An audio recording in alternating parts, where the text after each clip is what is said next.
Hello, good evening to all 10th A students। हम नया chapter geography का जल संसाधन शुरू करने जा रहे हैं। इसमें इससे पहले आपको जल संसाधन के बारे में बताया जाए, मैं आपसे एक प्रश्न पूछता हूँ।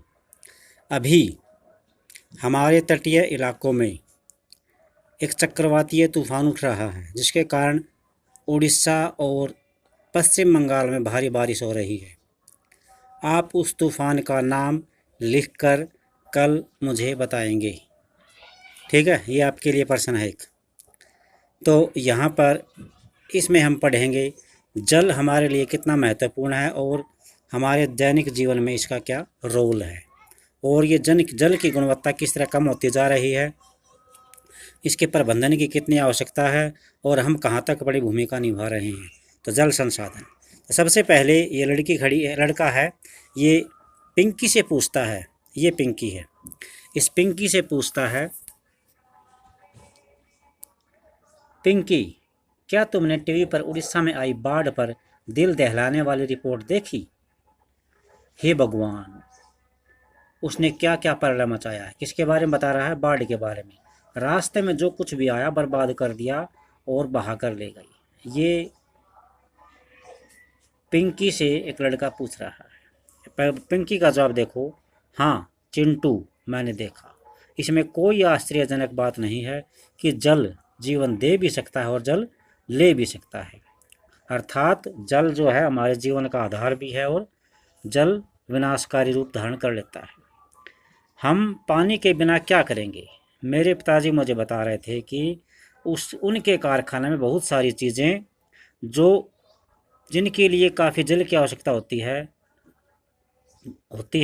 क्या तुम जानते हो कि मशीनों को ठंडा करने के लिए भी जल की आवश्यकता होती है? कारखाना भी जल विद्युत संयंत्र द्वारा पैदा की हुई बिजली से चलता है। अब मैं समझ सकता हूँ कि विभिन्न युगों में मानव नदियों और अन्य जल स्रोतों जैसे झरनों, झीलों, पोखरों और मरुधानों के आसपास क्यों रहता था। यानी आपने 6th क्लास में पढ़ा होगा कि सबसे पहले जो आदि मानव था, उन्होंने इन सिंधु नदी के आसपास ही अपना निवास स्थान बनाया था, क्योंकि पानी के बगैर उसकी जीवन नहीं चल सकता था। मेन पानी है, हम बिना पानी नहीं रह सकते। हम 1-2 दिन भूखे पेट रह सकते हैं, लेकिन बिना पानी नहीं रह सकते। तो अब स्टार्ट करते हैं। जैसा कि आप जानते हैं कि संपूर्ण पृथ्वी का लगभग 3/4 3/4 अर्थात 75% भाग जल के विभिन्न रूपों से भरा हुआ है, परंतु मानव द्वारा या जीव जंतुओं द्वारा प्रयोग किए जाने वाले अलवणीय अर्थात जिसमें नमकीन पानी होता है, मीठे जल की मात्रा बहुत कम पाई जाती है, नमकीन पानी होता है। यह अलवणीय जल हमें सतही अर्थात ऊपर ही अपवाह और भौमजल अंडरग्राउंड वाटर होता है से प्राप्त होता है। इसका लगातार नवीकरण और पुनर्भरण जलीय चक्र द्वारा होता रहता है। अर्थात जो ये नया रूप धारण कर लेता है, ये जलीय चक्र क्या होता है? आकाश से पानी बरसात के रूप में ज़मीन पर गिरता है, उसमें से कुछ पानी तालाबों में चले जाता है और तालाबों और पोखरों में जाने के बाद ये वाष्प के रूप में फिर दोबारा बादलों के पास पहुंच जाता है। ये जलीय चक्र है। सारा जल जलीय चक्र में गतिशील रहता है, जिससे जल नवीकरण सुनिश्चित होता है। आपको आश्चर्य होगा कि पृथ्वी का 3/4 भाग जल से घिरा हुआ है और जल एक नवीकरणीय योग्य संसाधन। इंपॉर्टेंट लाइन, जल कैसा संसाधन है? नवीकरणीय। तब भी विश्व के अनेक देशों और क्षेत्रों में जल की कमी कैसे है, क्यों है? यह भविष्यवाणी की जा रही है कि 2025 में 20 करोड़ लोग जल की कमी से परेशान होंगे, और ये एग्जाम्पल हम अभी भी देख रहे हैं, क्योंकि हमारे आसपास के जितने भी गांव हैं वहाँ शुद्ध जल प्राप्त करने के लिए क्या क्या संकट हम झेल रहे हैं। ये आप और देखिए, कुछ और डिटेल्स दिखाई गई है। विश्व में जल के कुल आयतन का 96.5% भाग महासागरों में, यानी टोटल जल मान लो 100% है, उसका कुल आयतन का 96.5 कहाँ पाया जाता है? महासागरों में। और केवल 2.5 अलवणीय जल है, यानी पीने लायक। विश्व में अलवणीय जल का लगभग 70% भाग अंटार्कटिका, ग्रीनलैंड पर्वतीय क्षेत्र में बर्फ की चादर और हिमनदों के रूप में मिलता है, जबकि 30% से थोड़ा सा कम भौम जल के स्रोत के रूप में पाया जाता है, अंडरग्राउंड वाटर। भारत में विश्व की जो बारिश होती है वो 4% होती है, क्योंकि प्रति व्यक्ति प्रति वर्ष जल उपलब्धता के संदर्भ में विश्व में इसको 33वां स्थान प्राप्त है, क्योंकि और भारत में प्रति व्यक्ति जल प्राप्त करने की क्षमता कितनी है, 133वां स्थान है इसका भारत का। भारत में कुल नवीकरणीय योग्य जल संसाधन 1897 वर्ग किलोमीटर प्रति वर्ष अनुमानित है। इतना अनुमान लगाया गया है कि इतने वर्ग किलोमीटर में हम जल को नवीकरण कर सकते हैं। नेक्स्ट, भविष्यवाणी है कि 2025 तक भारत का एक बड़ा हिस्सा 26 समकालीन विश्व के अन्य देशों और क्षेत्रों की तरह जल की अत्यंत बहुत ज़्यादा कमी महसूस करेगा। ये रिपोर्ट जो है संयुक्त राष्ट्र जल विकास रिपोर्ट है 2003 से ली गई है ये। अब जल दुर्लभता का मतलब यहाँ पर है जिसे प्राप्त करना कठिन हो और जल संरक्षण में प्रबंधन की आवश्यकता है।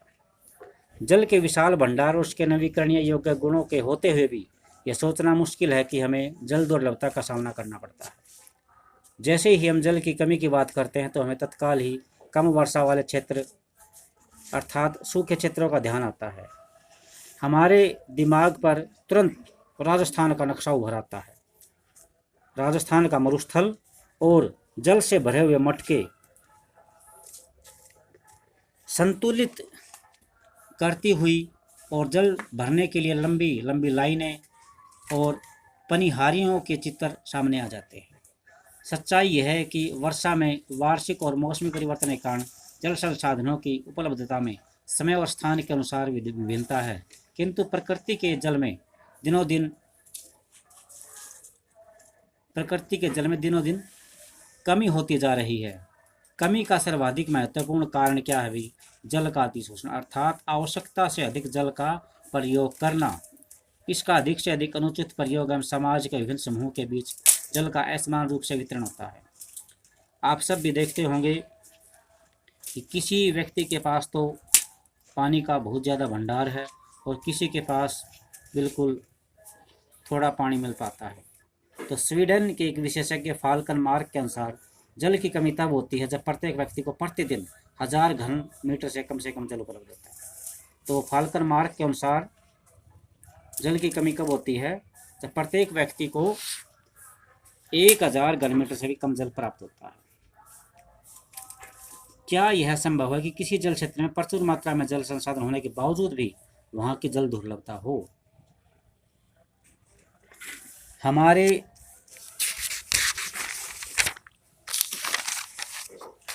कई शहर इसके एग्जाम्पल हैं। प्रकृति में उपयोग के लिए बढ़ती जल की आवश्यकता में कमी का कारण अत्यधिक बढ़ती हुई जनसंख्या। इसके फलस्वरूप हमारी जल की मांग और जल का समान रूप से वितरण नहीं हो पाता है। जल अधिक जनसंख्या के लिए घरेलू उपयोग में ही नहीं बल्कि अधिक अनाज उगाने के लिए चाहिए। अतः अनाज का उत्पादन बढ़ाने के लिए भी हमें जल संसाधनों का बहुत ज़्यादा यूज करना पड़ता है और सिंचाई के क्षेत्र को बढ़ाया जा सकता है। शुष्क ऋतु में भी वहाँ पर हम खेती कर सकते हैं। आपने टीवी में विज्ञापनों में देखा होगा कि बहुत से किसानों के खेतों पर अपने खुद के निजी कुएं और नलकूप है, जिसे सिंचाई करके वे प्रोडक्शन उत्पादन बढ़ा रहे हैं। परंतु आपने सोचा है कि क्या इसका रिजल्ट क्या होगा? इसके कारण भूमि का जो पानी है, जल स्तर, वो नीचे गिर जाएगा और लोगों के लिए जल की उपलब्धता में कमी आ सकती है और उनकी सुरक्षा खतरे में पड़ सकती है। इसका हमारे देश में आम लोगों पर बुरा प्रभाव पड़ेगा। स्वतंत्रता के बाद भारत में तेजी से औद्योगिकरण हुआ, अर्थात नए नए उद्योग धंधे लगने स्टार्ट हुए और शहरों का विकास हुआ। विकास के अवसर पर बहुत ज़्यादा तरक्की हुई। आजकल हर जगह बहुराष्ट्रीय कंपनियों से हमारा अभिप्राय है जिसका व्यापार 2 या 3 देशों में, एक देश से दूसरे देश में चलता हो, अनेक राष्ट्रों में चलता हो, बड़े औद्योगिक घरानों के रूप में फैली हुई हैं उद्योगों की बढ़ती हुई संख्या के कारण अलवणीय जल संसाधनों पर दबाव बढ़ रहा है। उद्योगों को अत्यधिक जल के अलावा उनको चलाने के लिए ऊर्जा की भी आवश्यकता होती है, अर्थात पानी के अलावा उनको ऊर्जा की भी आवश्यकता होती है, और इसकी काफ़ी हद तक पूर्ति जल से होती है, जल विद्युत से। वर्तमान समय में भारत में कुल विद्युत का लगभग 22% भाग जल विद्युत से प्राप्त होता है। यानी वर्तमान समय में फिलहाल कुल विद्युत जो बिजली हम घरों में यूज करते हैं उसका 22% भाग कहाँ से आता है? जो बिजली पानी से बनती है। इसके अलावा शहरों की बढ़ती संख्या, जनसंख्या तथा शहरी जीवन शैली के कारण न केवल जल और ऊर्जा की समस्याएं आवश्यकताओं में बढ़ोतरी हुई है, अपितु इससे संबंधित समस्याएं भी और गहरी हुई हैं। यदि आप शहरी आवास समितियों या कॉलोनियों पर नज़र डालें, अर्थात शहरों की कॉलोनियों पर निगाह डालें, तो आप पाएंगे कि उनके अंदर जल पूर्ति के लिए नलकूप स्थापित किए गए हैं। इसमें कोई आश्चर्य नहीं कि शहरों में जल संसाधनों का बहुत ज़्यादा शोषण होता है, अर्थात पानी का यूज वहाँ पर बिना आवश्यकता के होता है और इसलिए इसकी कमी होती जा रही है। अतः हमने जल दुर्लभता के मात्रात्मक पहलू के बारे में बात की, जहाँ लोगों की आवश्यकता के लिए काफ़ी जल संसाधन है, फिर भी इन क्षेत्रों में जल की दुर्लभता है, अर्थात उसको प्राप्त करना कठिन है। यह दुर्लभता जल की खराब गुणवत्ता के कारण हो सकती है। पिछले कुछ वर्षों से यह चिंता का विषय बनती जा रही है कि लोगों की आवश्यकताओं के लिए प्रचुर मात्रा में जल उपलब्ध होने के बावजूद भी यह घरेलू और औद्योगिक अपशिष्ट होते हैं, बेकार पदार्थ, रसायनों, कीटनाशक और कृषि में प्रयुक्त उर्वरकों द्वारा प्रदूषित है। अर्थात हमारा जल हम घरेलू और औद्योगिक जो वेस्ट पदार्थ होते हैं, रसायन होते हैं, कीटनाशक होते हैं जो कृषि में यूज किए जाते हैं, उसके द्वारा जल प्रदूषित हो जाता है और मानव के लिए खतरनाक है। इससे पहले हम एक बात और नोट करते हैं कि ये पीछे रह गया था, इजराइल का एग्जाम्पल है। इजराइल देश है जिसके पीएम जो हैं हमारे प्राइम मिनिस्टर नरेंद्र मोदी के दोस्त हैं, नाम है बेंजामिन नेतन्याहू। इजराइल जैसे 25 सेंटीमीटर औसत वार्षिक यानी बारिश वहाँ पर बहुत कम होती है, 25 सेंटीमीटर वर्षा वाले देश में जल का कोई अभाव नहीं है। और दूसरा 114 सेंटीमीटर औसत वार्षिक वाले हमारे देश में प्रति वर्ष किसी न किसी भाग में सूखा जरूर पड़ता है। देश में जल की उपलब्धता और उसके स्वरूप के अनुसार समुचित जल प्रबंधन न होने के कारण ही वर्षा का जल नदी नालों में तेजी से बहकर समुद्र में चला जाता है। ये ही मूल कारण है देश में जलीय बहाव की, जिसे हम उचित प्रबंधन के द्वारा नियंत्रित कर सकते हैं। अर्थात इजराइल में वार्षिक वर्षा जो है 25 सेंटीमीटर है और हमारे देश में 114 सेंटीमीटर। इजराइल में पानी की कोई कमी नहीं है और हमारे यहाँ पर हर साल किसी न किसी स्टेट में बाढ़ के कारण या सूखे के कारण मनुष्य जीवन प्रभावित होता है। तो ये सारी कमी है समुचित रूप से जल का प्रबंधन न होने के कारण, और इसे हम दूर कर सकते हैं उचित प्रबंधन के द्वारा कंट्रोल कर सकते हैं। अब आपने अनुभव कर लिया होगा कि समय की मांग है कि हमें अपने जल संसाधनों का संरक्षण और प्रबंधन के लिए स्वयं को स्वास्थ्य संबंधी खतरों से बचाए रखना होगा। खाद्यान्न सुरक्षा, अपनी आजीविका और उत्पादक क्रियाओं की निरंतरता को सुनिश्चित करना होगा और प्राकृतिक पारितंत्रों को निम्नीकृत अर्थात इनका जो विनाश धीरे धीरे हो रहा है, वो शक्ति इनकी कम हो रही है, उसको बचाना होगा। प्रकृति द्वारा प्राप्त जल संसाधन का मानव द्वारा आवश्यकता से अधिक अतिशोषण और जल का उचित ढंग से प्रबंधन न कर पाने के कारण ही जल संसाधनों में कमी होती जा रही है। यानी कारण क्या है? आवश्यकता से अधिक अतिशोषण और जल का उचित ढंग से प्रबंधन न होने के कारण। इस कारण पारिस्थितिक संतुलन की समस्या पैदा हो जाती है। इसका hello, good evening to all 10th A students. हम नया चैप्टर ज्योग्राफी का जल संसाधन शुरू करने जा रहे हैं। इसमें इससे पहले आपको जल संसाधन के बारे में बताया जाए, मैं आपसे एक प्रश्न पूछता हूँ।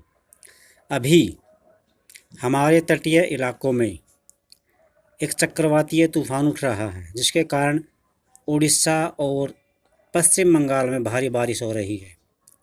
आप उस तूफान का नाम लिखकर कल मुझे बताएंगे, ठीक है? ये आपके लिए प्रश्न है एक। तो यहाँ पर इसमें हम पढ़ेंगे जल हमारे लिए कितना महत्वपूर्ण है और हमारे दैनिक जीवन में इसका क्या रोल है, और ये जल की गुणवत्ता किस तरह कम होती जा रही है, इसके प्रबंधन की कितनी आवश्यकता है और हम कहाँ तक बड़ी भूमिका निभा रहे हैं। तो जल संसाधन, तो सबसे पहले ये लड़की खड़ी है, लड़का है, ये पिंकी से पूछता है, ये पिंकी है, इस पिंकी से पूछता है, पिंकी क्या तुमने टीवी पर उड़ीसा में आई बाढ़ पर दिल दहलाने वाली रिपोर्ट देखी? हे भगवान, उसने क्या क्या पलड़ा मचाया है। किसके बारे में बता रहा है? बाढ़ के बारे में। रास्ते में जो कुछ भी आया बर्बाद कर दिया और बहा कर ले गई। ये पिंकी से एक लड़का पूछ रहा है। पिंकी का जवाब देखो, हाँ चिंटू, मैंने देखा। इसमें कोई आश्चर्यजनक बात नहीं है कि जल जीवन दे भी सकता है और जल ले भी सकता है। अर्थात जल जो है हमारे जीवन का आधार भी है और जल विनाशकारी रूप धारण कर लेता है। हम पानी के बिना क्या करेंगे? मेरे पिताजी मुझे बता रहे थे कि उनके कारखाने में बहुत सारी चीज़ें जिनके लिए काफ़ी जल की आवश्यकता होती हैं। क्या तुम जानते हो कि मशीनों को ठंडा करने के लिए भी जल की आवश्यकता होती है? कारखाना भी जल विद्युत संयंत्र द्वारा पैदा की हुई बिजली से चलता है। अब मैं समझ सकता हूँ कि विभिन्न युगों में मानव नदियों और अन्य जल स्रोतों जैसे झरनों, झीलों, पोखरों और मरुधानों के आसपास क्यों रहता था। यानी आपने 6th क्लास में पढ़ा होगा कि सबसे पहले जो आदि मानव था उन्होंने इन सिंधु नदी के आसपास ही अपना निवास स्थान बनाया था, क्योंकि पानी के बगैर उसकी जीवन नहीं चल सकता था। मेन पानी है, हम बिना पानी नहीं रह सकते। हम 1-2 दिन भूखे पेट रह सकते हैं, लेकिन बिना पानी नहीं रह सकते। तो अब स्टार्ट करते हैं।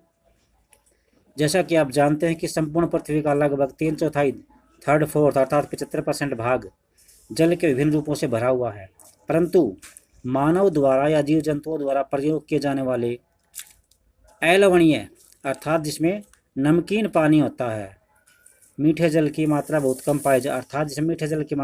पाई जाती है, नमकीन पानी होता है।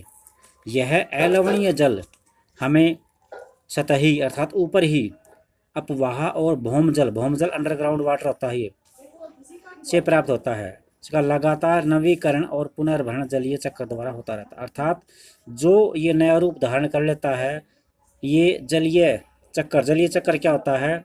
आकाश से पानी बरसात के रूप में ज़मीन पर गिरता है, उसमें से कुछ पानी तालाबों में चले जाता है और तालाबों और पोखरों में जाने के बाद ये वाष्प के रूप में फिर दोबारा बादलों के पास पहुंच जाता है। ये जलीय चक्र है। सारा जल जलीय चक्र में गतिशील रहता है, जिससे जल नवीकरण सुनिश्चित होता है। आपको आश्चर्य होगा कि पृथ्वी का 3/4 भाग जल से घिरा हुआ है और जल एक नवीकरणीय योग्य संसाधन। इंपॉर्टेंट लाइन, जल कैसा संसाधन है? नवीकरणीय। तब भी विश्व के अनेक देशों और क्षेत्रों में जल की कमी कैसे है, क्यों है? यह भविष्यवाणी की जा रही है कि 2025 में 20 करोड़ लोग जल की कमी से परेशान होंगे, और ये एग्जाम्पल हम अभी भी देख रहे हैं, क्योंकि हमारे आसपास के जितने भी गांव हैं वहाँ शुद्ध जल प्राप्त करने के लिए क्या क्या संकट हम झेल रहे हैं। ये आप और देखिए, कुछ और डिटेल्स दिखाई गई है। विश्व में जल के कुल आयतन का 96.5% भाग महासागरों में, यानी टोटल जल मान लो 100% है, उसका कुल आयतन का 96.5 कहाँ पाया जाता है? महासागरों में। और केवल 2.5 अलवणीय जल है, यानी पीने लायक। विश्व में अलवणीय जल का लगभग 70% भाग अंटार्कटिका, ग्रीनलैंड पर्वतीय क्षेत्र में बर्फ की चादर और हिमनदों के रूप में मिलता है, जबकि 30% से थोड़ा सा कम भौम जल के स्रोत के रूप में पाया जाता है, अंडरग्राउंड वाटर। भारत में विश्व की जो बारिश होती है वो 4% होती है, क्योंकि प्रति व्यक्ति प्रति वर्ष जल उपलब्धता के संदर्भ में विश्व में इसको 33वां स्थान प्राप्त है। क्योंकि और भारत में प्रति व्यक्ति जल प्राप्त करने की क्षमता कितनी है, 133वां स्थान है इसका भारत का। भारत में कुल नवीकरणीय योग्य जल संसाधन 1897 वर्ग किलोमीटर प्रति वर्ष अनुमानित है। इतना अनुमान लगाया गया है कि इतने वर्ग किलोमीटर में हम जल को नवीकरण कर सकते हैं। नेक्स्ट, भविष्यवाणी है कि 2025 तक भारत का एक बड़ा हिस्सा 26 समकालीन विश्व के अन्य देशों और क्षेत्रों की तरह जल की अत्यंत बहुत ज़्यादा कमी महसूस करेगा। ये रिपोर्ट जो है संयुक्त राष्ट्र जल विकास रिपोर्ट है 2003 से ली गई है ये। अब जल दुर्लभता का मतलब यहाँ पर है जिसे प्राप्त करना कठिन हो और जल संरक्षण में प्रबंधन की आवश्यकता। जल के विशाल भंडार और उसके नवीकरणीय योग्य गुणों के होते हुए भी यह सोचना मुश्किल है कि हमें जल दुर्लभता का सामना करना पड़ता है। जैसे ही हम जल की कमी की बात करते हैं तो हमें तत्काल ही कम वर्षा वाले क्षेत्र अर्थात सूखे क्षेत्रों का ध्यान आता है। हमारे दिमाग पर तुरंत राजस्थान का नक्शा उभर आता है। राजस्थान का मरुस्थल और जल से भरे हुए मटके संतुलित करती हुई और जल भरने के लिए लंबी लंबी लाइनें और पनिहारियों के चित्र सामने आ जाते हैं। सच्चाई यह है कि वर्षा में वार्षिक और मौसमी परिवर्तन के कारण जल संसाधनों की उपलब्धता में समय और स्थान के अनुसार विभिन्नता है, किंतु प्रकृति के जल में दिनों दिन कमी होती जा रही है। कमी का सर्वाधिक महत्वपूर्ण कारण क्या है भी? जल का अतिशोषण, अर्थात आवश्यकता से अधिक जल का प्रयोग करना। इसका अधिक से अधिक अनुचित प्रयोग एवं समाज के विभिन्न समूहों के बीच जल का असमान रूप से वितरण होता है। आप सब भी देखते होंगे कि किसी व्यक्ति के पास तो पानी का बहुत ज़्यादा भंडार है और किसी के पास बिल्कुल थोड़ा पानी मिल पाता है। तो स्वीडन के एक विशेषज्ञ फाल्कन मार्क के अनुसार जल की कमी तब होती है जब प्रत्येक व्यक्ति को प्रतिदिन 1000 घन मीटर से कम जल उपलब्ध होता है। तो फाल्कन मार्क के अनुसार जल की कमी कब होती है? जब प्रत्येक व्यक्ति को 1000 घन मीटर से भी कम जल प्राप्त होता है।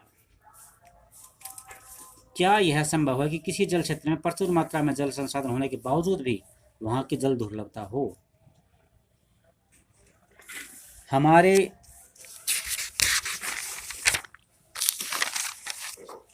कई शहर इसके एग्जाम्पल हैं। प्रकृति में उपयोग के लिए बढ़ती जल की आवश्यकता में कमी का कारण अत्यधिक बढ़ती हुई जनसंख्या। इसके फलस्वरूप हमारी जल की मांग और जल का समान रूप से वितरण नहीं हो पाता है। जल अधिक जनसंख्या के लिए घरेलू उपयोग में ही नहीं बल्कि अधिक अनाज उगाने के लिए भी चाहिए। अतः अनाज का उत्पादन बढ़ाने के लिए भी हमें जल संसाधनों का बहुत ज़्यादा यूज करना पड़ता है और सिंचाई के क्षेत्र को बढ़ाया जा सकता है। शुष्क ऋतु में भी वहाँ पर हम खेती कर सकते हैं। आपने टीवी में विज्ञापनों में देखा होगा कि बहुत से किसानों के खेतों पर अपने खुद के निजी कुएं और नलकूप है जिसे सिंचाई करके वे प्रोडक्शन उत्पादन बढ़ा रहे हैं। परंतु आपने सोचा है कि क्या इसका रिजल्ट क्या होगा? इसके कारण भूमि का जो पानी है, जल स्तर, वो नीचे गिर जाएगा और लोगों के लिए जल की उपलब्धता में कमी आ सकती है और उनकी सुरक्षा खतरे में पड़ सकती है। इसका हमारे देश में आम लोगों पर बुरा प्रभाव पड़ेगा। स्वतंत्रता के बाद भारत में तेजी से औद्योगिकरण हुआ, अर्थात नए नए उद्योग धंधे लगने स्टार्ट हुए और शहरों का विकास हुआ। विकास के अवसर पर बहुत ज़्यादा तरक्की हुई। आजकल हर जगह बहुराष्ट्रीय कंपनियों से हमारा अभिप्राय है जिसका व्यापार 2 या 3 देशों में, एक देश से दूसरे देश में चलता हो, अनेक राष्ट्रों में चलता हो, बड़े औद्योगिक घरानों के रूप में फैली हुई हैं। उद्योगों की बढ़ती हुई संख्या के कारण अलवणीय जल संसाधनों पर दबाव बढ़ रहा है। उद्योगों को अत्यधिक जल के अलावा उनको चलाने के लिए ऊर्जा की भी आवश्यकता होती है, अर्थात पानी के अलावा उनको ऊर्जा की भी आवश्यकता होती है और इसकी काफ़ी हद तक पूर्ति जल से होती है, जल विद्युत से। वर्तमान समय में भारत में कुल विद्युत का लगभग 22% भाग जल विद्युत से प्राप्त होता है। यानी वर्तमान समय में फिलहाल कुल विद्युत जो बिजली हम घरों में यूज करते हैं उसका 22% भाग कहाँ से आता है? जो बिजली पानी से बनती है। इसके अलावा शहरों की बढ़ती संख्या और जनसंख्या तथा शहरी जीवन शैली के कारण न केवल जल और ऊर्जा की समस्याएं आवश्यकताओं में बढ़ोतरी हुई है, अपितु इससे संबंधित समस्याएं भी और गहरी हुई हैं। यदि आप शहरी आवास समितियों या कॉलोनियों पर नज़र डालें, अर्थात शहरों की कॉलोनियों पर निगाह डालें, तो आप पाएंगे कि उनके अंदर जल पूर्ति के लिए नलकूप स्थापित किए गए हैं। इसमें कोई आश्चर्य नहीं कि शहरों में जल संसाधनों का बहुत ज़्यादा शोषण होता है, अर्थात पानी का यूज वहाँ पर बिना आवश्यकता के होता है और इसलिए इसकी कमी होती जा रही है। अतः हमने जल दुर्लभता के मात्रात्मक पहलू के बारे में बात की, जहाँ लोगों की आवश्यकता के लिए काफ़ी जल संसाधन है, फिर भी इन क्षेत्रों में जल की दुर्लभता है, अर्थात इसको प्राप्त करना कठिन है। यह दुर्लभता जल की खराब गुणवत्ता के कारण हो सकती है। पिछले कुछ वर्षों से यह चिंता का विषय बनती जा रही है कि लोगों की आवश्यकताओं के लिए प्रचुर मात्रा में जल उपलब्ध होने के बावजूद भी यह घरेलू और औद्योगिक अपशिष्ट होते हैं, बेकार पदार्थ, रसायनों, कीटनाशक और कृषि में प्रयुक्त उर्वरकों द्वारा प्रदूषित है। अर्थात हमारा जल हम घरेलू और औद्योगिक जो वेस्ट पदार्थ होते हैं, रसायन होते हैं, कीटनाशक होते हैं जो कृषि में यूज किए जाते हैं, उसके द्वारा जल प्रदूषित हो जाता है और मानव के लिए खतरनाक है। इससे पहले हम एक बात और नोट करते हैं कि ये पीछे रह गया था, इजराइल का एग्जाम्पल है। इजराइल देश है जिसके पीएम जो हैं हमारे प्राइम मिनिस्टर नरेंद्र मोदी के दोस्त हैं, नाम है बेंजामिन नेतन्याहू। इजराइल जैसे 25 सेंटीमीटर औसत वार्षिक यानी बारिश वहाँ पर बहुत कम होती है, 25 सेंटीमीटर वर्षा वाले देश में जल का कोई अभाव नहीं है। और दूसरा 114 सेंटीमीटर औसत वार्षिक वाले हमारे देश में प्रति वर्ष किसी न किसी भाग में सूखा जरूर पड़ता है। देश में जल की उपलब्धता और उसके स्वरूप के अनुसार समुचित जल प्रबंधन न होने के कारण ही वर्षा का जल नदी नालों में तेजी से बहकर समुद्र में चला जाता है। ये ही मूल कारण है देश में जलीय बहाव की, जिसे हम उचित प्रबंधन के द्वारा नियंत्रित कर सकते हैं। अर्थात इजराइल में वार्षिक वर्षा जो है 25 सेंटीमीटर है और हमारे देश में 114 सेंटीमीटर। इजराइल में पानी की कोई कमी नहीं है और हमारे यहाँ पर हर साल किसी न किसी स्टेट में बाढ़ के कारण या सूखे के कारण मनुष्य जीवन प्रभावित होता है। तो ये सारी कमी है समुचित रूप से जल का प्रबंधन न होने के कारण, और इसे हम दूर कर सकते हैं उचित प्रबंधन के द्वारा कंट्रोल कर सकते हैं। अब आपने अनुभव कर लिया होगा कि समय की मांग है कि हमें अपने जल संसाधनों का संरक्षण और प्रबंधन के लिए स्वयं को स्वास्थ्य संबंधी खतरों से बचाए रखना होगा। खाद्यान्न सुरक्षा, अपनी आजीविका और उत्पादक क्रियाओं की निरंतरता को सुनिश्चित करना होगा और प्राकृतिक पारितंत्रों को निम्नीकृत अर्थात इनका जो विनाश धीरे धीरे हो रहा है, वो शक्ति इनकी कम हो रही है, उसको बचाना होगा। प्रकृति द्वारा प्राप्त जल संसाधन का मानव द्वारा आवश्यकता से अधिक अतिशोषण और जल का उचित ढंग से प्रबंधन न कर पाने के कारण ही जल संसाधनों में कमी होती जा रही है। यानी कारण क्या है? आवश्यकता से अधिक अतिशोषण और जल का उचित ढंग से प्रबंधन न होने के कारण इस कारण पारिस्थितिक संतुलन की समस्या पैदा हो जाती है। इसका